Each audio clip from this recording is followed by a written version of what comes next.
My friend, Mr. Morgan. Oh, sir.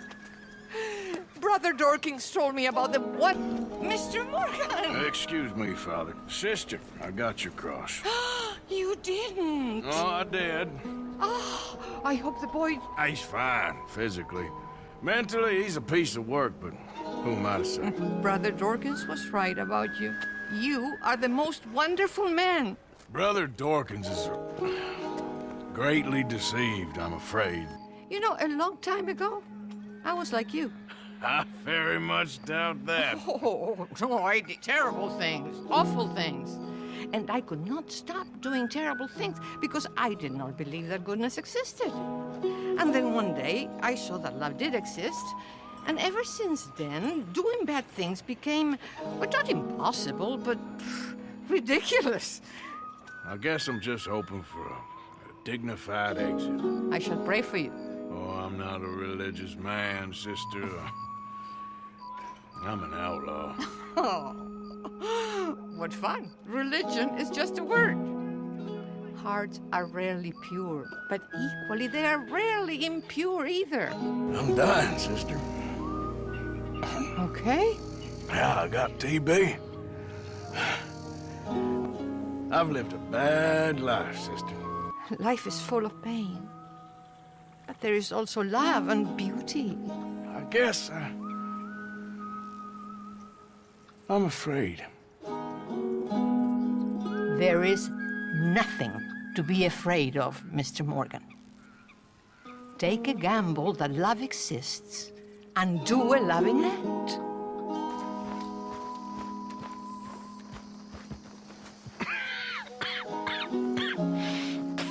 I've stopped all that silly business. I think I'm okay. Well, that's wonderful news. How? I don't know. I met a Catholic lady, a nun, and we prayed, and it was lifted. The curse was lifted. Good. I can't believe it. Really, I can't. Alms for the poor! Oh, sir. Could you find it in your heart to donate some money for the poor? Perhaps cast a little sunlight into their lives? Well, maybe, but ain't it the Lord's responsibility to look over his flock, not mine?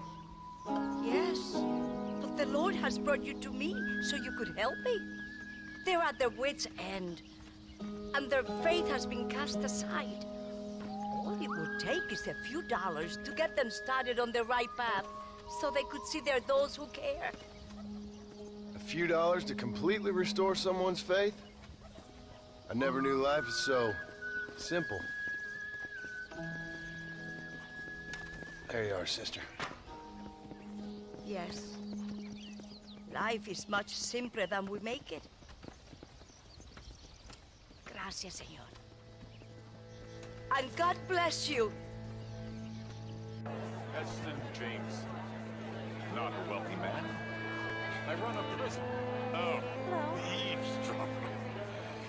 I had to get away from that awful major crowd pontificating on law and order.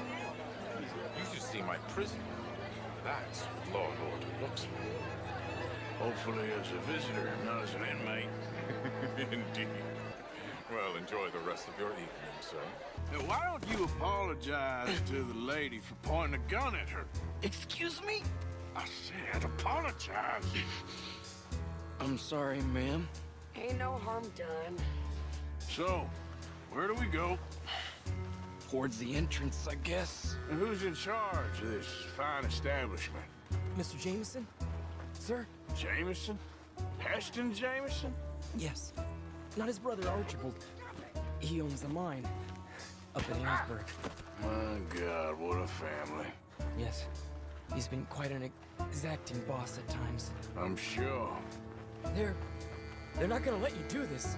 Well, that's gonna be up to you, my friend. You, wonderful folks. Mind if I sit down?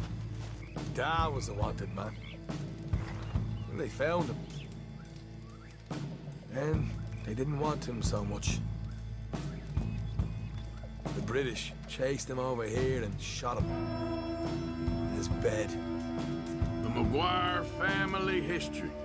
Don't we know it well? I wear my heart on my sleeve, Morgan. What can I tell you? Right.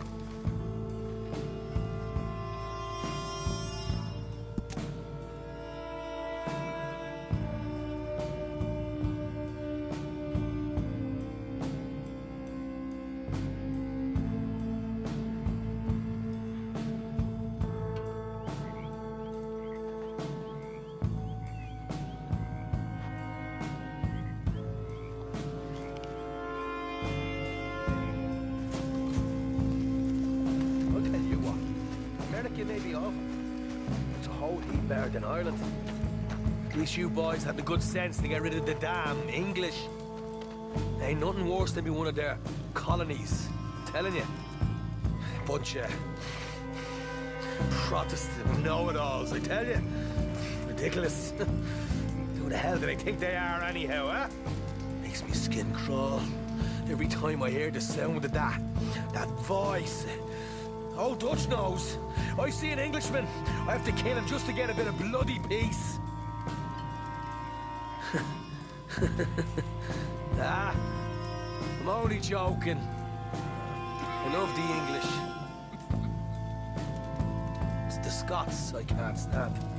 We've got gold, Yankee. We've got gold. I ain't no Yankee, friend. I ain't nothing. My daddy came over on a boat from Scotland. Tell me, sir, are you from Norse stock? Not as far as I know. I was raised in an orphanage. My father was Scottish. Puff your chest out. Get outside yourself. Yeah, all right. This ain't happening. So, who's a mark? Is he all right, by the way, the driver? Oh, yes. Don't worry. George and I go way back. It's a man called Desmond Blythe. Made a fortune in hosiery of all things. Likes to play fast and always keep some extra collateral in the safe upstairs. So, if Strauss is sitting behind him, how does he know what cards I got? He won't. But the dealer has recently become a very good friend of mine. Another one. Don't worry, Arthur. We're all the authors. Well, good fortune. He'll make sure you get the right cards. What could possibly go wrong? Indeed.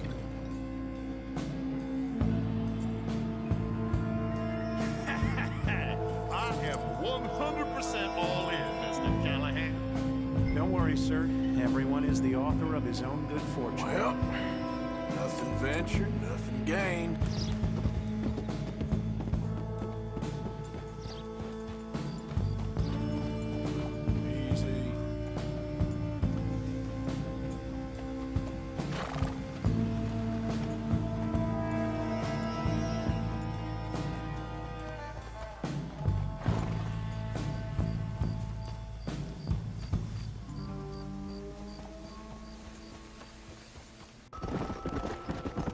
That's the barn over there.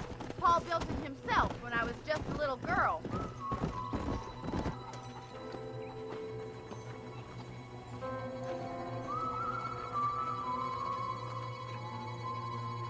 You look like a man who's been through the mill. Thank you. I mean, you've lived some life. I'm 27 years old and I have rarely left Hennigan's Stead.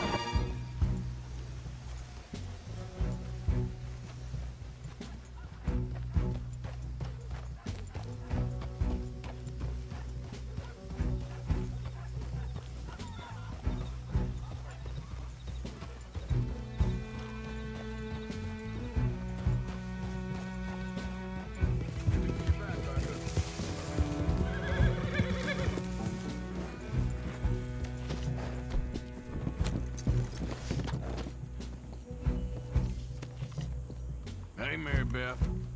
Well, look at that fancy haircut, Mr. Morgan. Who are you trying to impress? Everything okay? Yeah.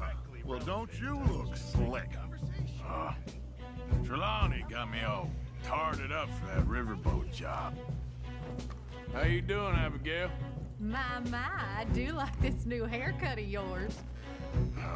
Blame Trelawney. Interesting times.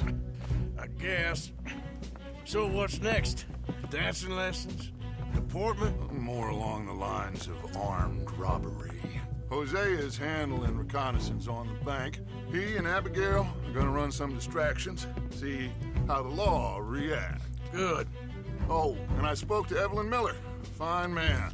Here helping the Indian chief we saw. Yeah, I met him too, with the mayor. He's lobbying officials in Saint Denis on their behalf. Maybe we could help. Maybe. Now, I think there's a lot of money on the riverboat. A lot of money. And Trelawney, he's investigating for us. He says to meet him at the Taylor's. Okay. One big score down here, Arthur, and we disappear. Wake him up a little! Forgiveness? There's some folks who don't deserve it.